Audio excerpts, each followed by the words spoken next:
everyone. This is Andrew from Auto Off Topic. The coloring contest is back, and now it's been improved thanks to Frank Eck. The contest is simple.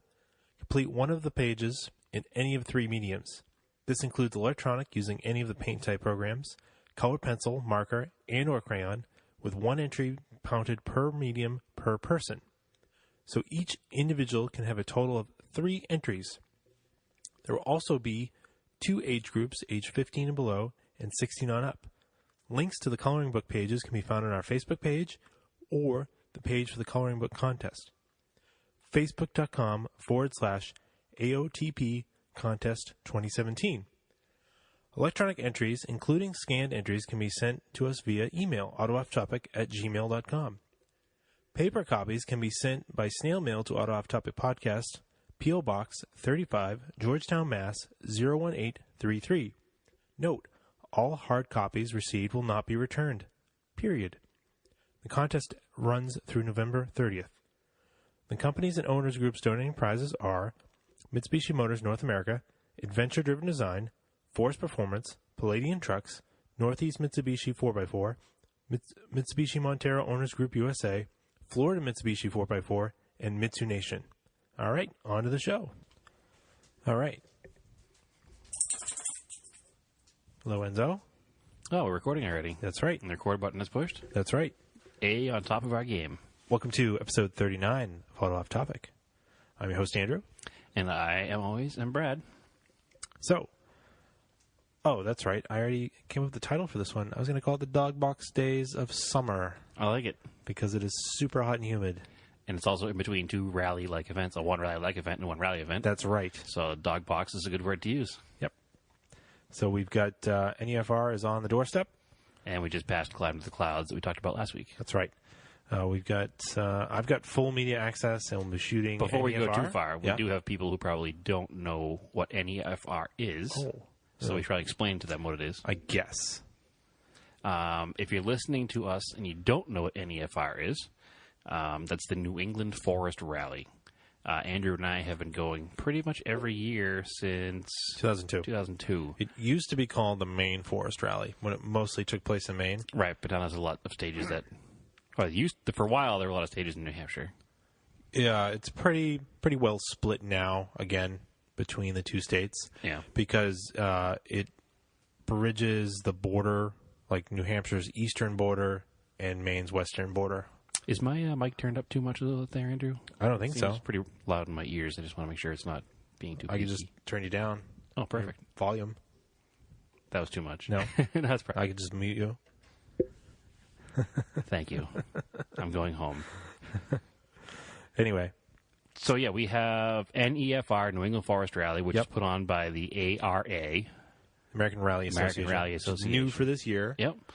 And we had a little pre-run with them, with that sanctioning body. They didn't sanction the Climb to the Clouds, but they helped out a lot with it, right? Yes. And they were the ones that helped deal with the media and all that stuff. So what were you saying about media passes? You have media passes this year, correct? I have a full access media pass from American Rally Association. So you can pretty much do whatever you want up to and almost including standing in front of the cars. Yeah, not quite. Yeah. But well, they've come out with a new way to sort of control media, because in years past it hasn't been very well controlled. So now they have different levels of media access. So if you've never shot a rally before, but you are accredited media, they will give you limited access. You have to stay within spectator areas. Okay. Or that doesn't really sound like media access, but I get what they're doing. Well, I think they'll give you like a little corral just outside the media area, but you got to stay in a spectator area. You have to stay within sight of a marshal, pretty much. Yeah. That makes sense, because there's been some newbie media in the past that kind of doesn't know what they're doing. They don't understand, like, if they're used to shooting on a track, or maybe they've never shot on a track. Well, even if they have shot on a track, the boundaries are well defined. There's a wall and a fence. Yes. Whereas in rally, it's, there's track and then no track. It's not really. There's dirt road and just trees, so nothing. There's that. I have unrestricted, so I can go anywhere. Because you've been shooting it for many years. Yes. Probably at least the last 10. Yep. And they were also nice enough, finally this year, to give us all the transit notes, so we know exactly where all the stages are. Which, of course, we will only use for media things. Yes. Yeah. Let's see. So that's coming up. And I think I'm going to bring the recorder. I think we'll try a fireside podcast maybe after day one. That might be kind of fun. With our other rally spectator Yeah, friends. it will probably be R-rated. It will definitely be R-rated because they would have been drinking. So, yes. And no, one person does not drink. They drive everybody back. But once you're at the campsite, everybody's drinking. Yeah, everybody's drinking. It might not even be R. It might be like, NC-17. Might be a little questionable. We'll call that off topic after dark, I guess. Yeah, I like it. So we're going to try to do that. That should be fun. That's what's coming up this weekend. That is based out of Sunday River, Maine. Well, Sunday River Resort in Maine. Yes. The town of Sunday River. Sorry. Yeah. That's Bethel, Maine is the town. Sunday River is the resort. That's the main headquarters of the rally, but then it spans out over all the way up to the north in the Errol area of New Hampshire, and then not quite to Rangeley. Which anybody who's not from New England now is wondering how you go north from Maine to get to New Hampshire. Well, yeah, if you're so if you're in down east Maine, right, which is the little bottom corner, the little hook that almost touches Massachusetts. Yeah, that part of Maine reaches all the way up to the border, the northernmost border of New Hampshire, and then Maine continues up north. Correct. So you've got the entire western border is of Maine, and the eastern border of New Hampshire. Yeah, so you follow Route 2 up from Bethel, and you can head up into Errol and then through 16. There's some stages up there. Right. So if you're driving north in New Hampshire, at any point before you get into Canada, you can hook a right and you'll be in Maine. Yeah, basically. Or vice versa, you'll go left and be in New Hampshire. So you can go from Maine and drive north and still be in New Hampshire. Yep. So it's a pretty cool area, pretty cool part of the country. I like it up there, especially in the summertime. It's beautiful. Yeah, and the mountains are beautiful, and we've shared some pictures over the past few days from, just from the White Mountains, from the Climb to the Clouds rally, and even some pictures from our epically long dirt road trip last year that we all took together. So, yes, we actually started farther north than the northernmost part of New Hampshire. Yeah, we went way up into Maine, then came down south through Maine back into New Hampshire again. So we talked about that when Jordan was the guest. Yeah. That was our 500 miles of dirt roads. So that's coming up. I think the weather's supposed to be pretty nice this weekend, right? It is up in Maine. So it's questionable for rain here on Sunday. Oh, right. Which is unfortunate because we are actually going to be running out of Maine, or at least I am. I don't know about you, Andrew. I'll see how I feel. Yeah, I'm going to be running out of Maine very early on Sunday morning because this Sunday is also I guess you call it the premier concourse in the area, like Concours d'Elegance. It's the only one I know of. Yeah. It's the Mistlewood Concours d'Elegance in Beverly, Massachusetts. Yes. And that's on the rolling hills on the ocean of Endicott College, excuse me. So it's a very beautiful, beautiful place, and it's a legit concourse. Like, it's not... I think there's a concourse in Rhode Island, but... Yeah, there's the Greenwich in Connecticut. Oh, okay. Whatever. Yeah. But it's the only one real local to here. Yeah, well, we're biased, and, my father is pretty involved in the organization of the event, so... I have to come down for that, and I'm a concourse judge as well, so I need to make sure that I have to be back in Beverly, Massachusetts by 9 a.m., and it's like a 3.5, 4-hour drive from the camp. Yeah. So I'm going to have to leave pretty early in the morning to make it. We'll see. Maybe I can make it back. Maybe I could judge. We'll see. Not this year. Damn it. Because you have to get in and be quote-unquote trained. Okay. But if you want to, we'll talk to some people who have ins and see if we can get yours next year. All right. You can take my spot. I'm tired of it. Okay. So, yeah, if you do want to come to the Mistlewood Concours d'Elegance, that is Sunday. Spectating. It's not the cheapest car show to spectate. It's $25 for a ticket to get in for a general admission ticket. But the kind of vehicles that you'll see at the show are unlike anything you'll see anywhere else. Mm-hmm. So that's going to be pretty sweet. And there's a celebrity guest, which I'm not excited about. I'm not even going to mention it, actually. We'll talk about it off air because I don't want to push it. I bet you I know who it is. It's bothering me a lot. I already know who it is. Do you? Ugh. Do you see? I'm gonna whatever. Just keep going. Yeah. Anyway, Did your guess involve motorcycles or cars? Cars. You were wrong then. Really? Yeah. Anyway, moving on. Okay. So that's Sunday. It's $25 to get in. You can buy tickets at the door. I'm not sure exactly what cars are going to be there. I know there's a few Aston Martin, like DB4, DB5, 60 sports cars are going to be there. And every year there's just some ridiculous stuff, like over-the-top ridiculous stuff. Cool. So that should be fun. So it is super hot. I didn't brew hot coffee tonight. Nope. I brewed some coffee the other day, and then what I didn't drink, I put it in the fridge. So now I have a nice iced coffee tonight. And who makes that iced coffee, Andrew? It's the same. It's the second bag we got from Beeline Coffee Company, and I believe it's called Finca. Nope. Finca. Finca. La Union. Finca La Union. So it's direct trade, single farm. And it's a Colombia farm of Roman Pina, Colombia. So it's Colombian coffee. Yep. So, and it is again a fantastic coffee. Yeah, we'd like to thank Beeline Coffee for sending that to us because they are car enthusiasts and coffee bean purveyors.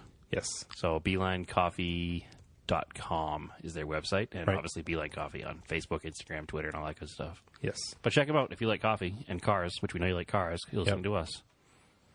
So I'm actually that bag is now empty. The remainder is in my grinder. Okay. So I'm going to have to buy some more. You are. Yes. And we will because they've hooked us in with their drug dealer-like sales tactics of sending us 2 free bags. Yes. And now we must buy it forever. So, although I would like to say that we should make sure they send us some more decals, too, so we can adorn the rest of our vehicles with them. Yeah, I'll get you some. Well, we order some coffee because it's good stuff. Yeah, I'll order some. And I do want to support them the best we can. All right. Because they, listen and support us. And actually, I think he maybe expressed interest in coming on sometime and talking to us. So okay. We'll have to do that. Yeah. Yeah, we got to work on that. We need some more guests. We need to work on our... we got to just work on our schedule. Yeah, exactly. We'll figure it out. There's some other things going on right now that have kind of gotten in the way, but regardless, we'll get there. We promise. New guests coming soon. Yes. Even if they're just friends sometimes. Nope. All right. So I have been driving the 99 Montero around. Knock, knock, knock, knock, knock, knock, knock. Yep. Doesn't seem to care. No, it doesn't. It runs so great. far. Doesn't smoke. Doesn't burn oil. Knock on this table. It's pretty good. Yeah. No, it's great. It's a great truck. It's comfortable. Yeah. The AC is ice cold. It is nice and cold. Yeah. I was impressed when we took it up to the whatever event we went to in it. I've been commuting about an hour to work, back and forth, and a lot of it's mixed highway and like B roads, and some of it's sitting in traffic. And the truck does not creep over halfway, temperature-wise. The AC cranked. I'm nice and cool. I also bought a $30 DIY window tint kit, so it's pre-cut for the front windows. Now, before you get into this, I've seen DIY window tint jobs all over town many times before. And I've always made fun of everybody that did it. I feel like they weren't pre-cut, maybe? I don't know, but I feel like I'm not discrediting you for being able to do it, but I feel like if you did it that well on your first try, how hard can it be? It's a bit tricky. Okay. And it's not perfect.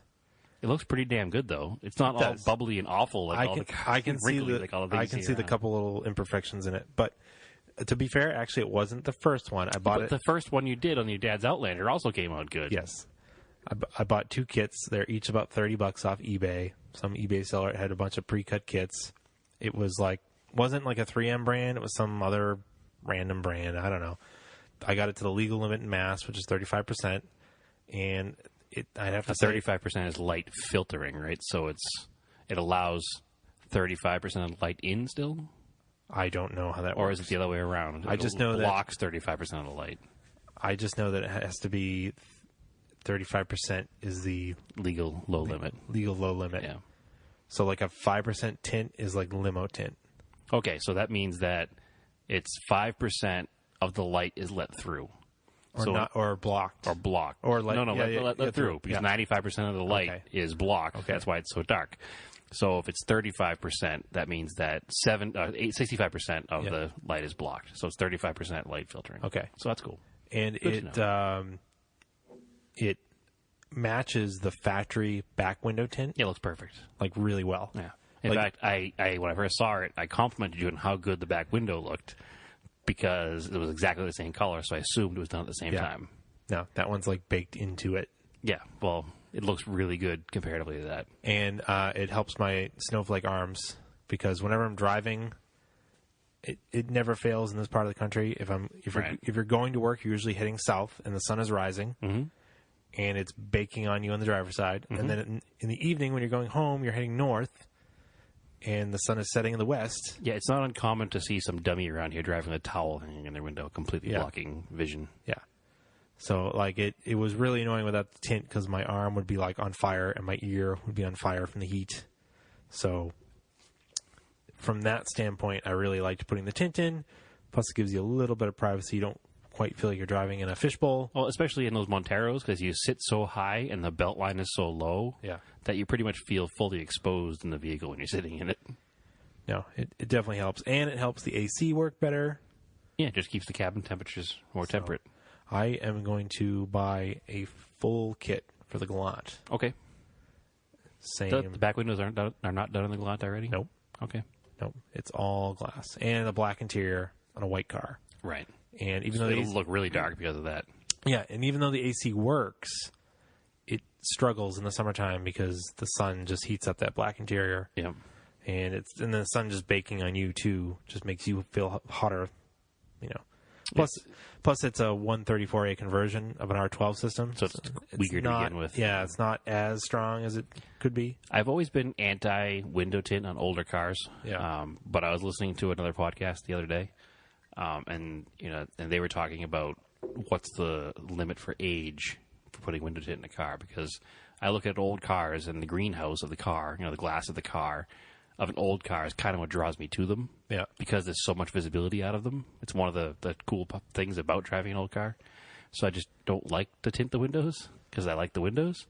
But they brought up a point that if a vehicle has black window trim, you can tint the windows. And if it has like an aluminum or chrome trim, and you tint the windows, it looks goofy. I don't agree with that. I think you can tint chrome ones, but you can't go very dark. No. Just very, very, very, very, very subtle just to cut the edge off. Maybe a brown or and it has to be like a brown or a gray tint. It can't be one of the blue or purple. Purple, yeah.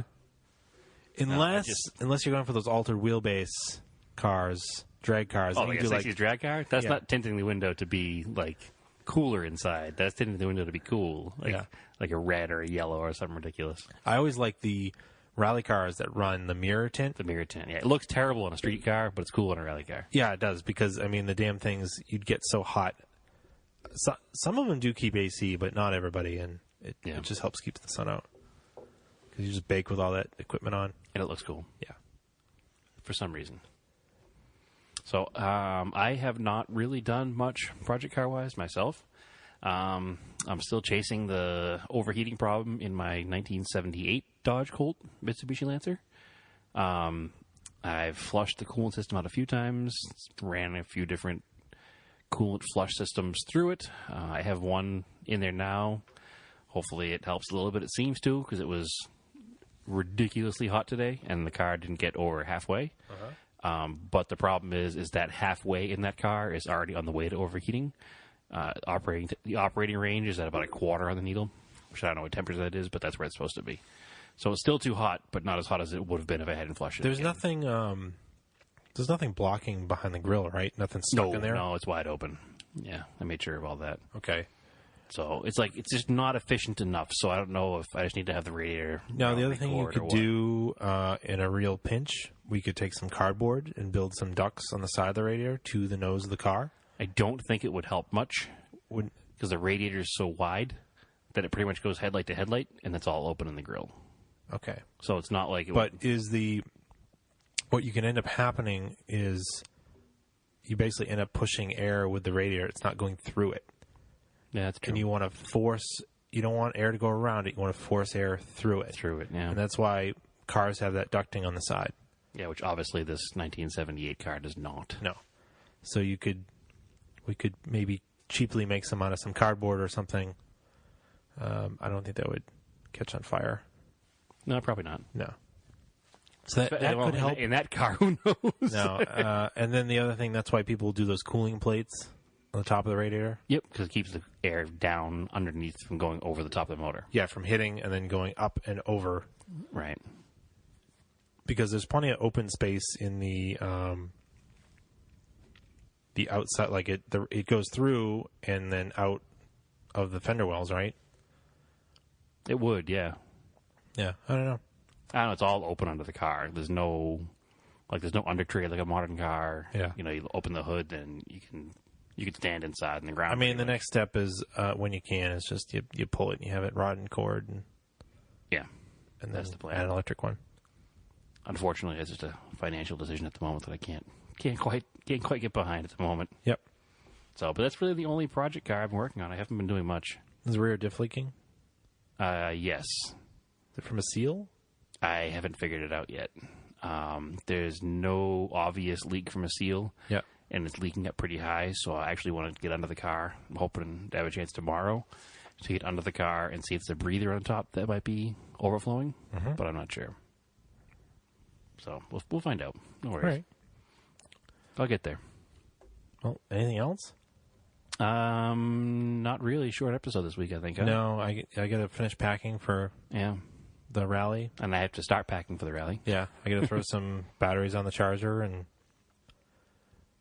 we'll. I guess we'll call this one, right? Was that like 30 minutes?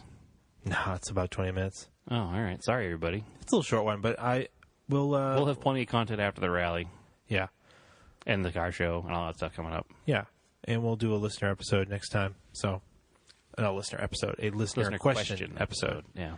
So get those questions out. There were some questions, a couple we missed last week. Yeah, they came in late. Yeah. No, there's some that were in the messages that I'd forgotten about. Oh, okay. We'll have to take care of those guys. Yeah, we'll take care of them. So anyway, as always, you can follow Auto Off Topic on Facebook, Auto Off Topic Podcast, on Instagram, Auto Off Topic.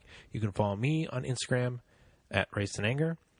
I've been a lot of action on there lately. A lot of people really enjoyed the Climb to the Clouds photos. Yep. And I appreciate that. And there'll be rally pictures to come. That's right. And maybe even some Mistlewood pictures if you make it. Yep. So we'll see. And as always, my Instagram is TSISS350 and Vintage Imports of New England. Yep. And vintageimportsne.com is the website for Vine. Uh-huh. So, sorry for the short episode, but we got plenty of content coming. We don't want to bore you just driveling back and forth, but nothing important. All right. And we'll talk to you soon. Keep your cars analog.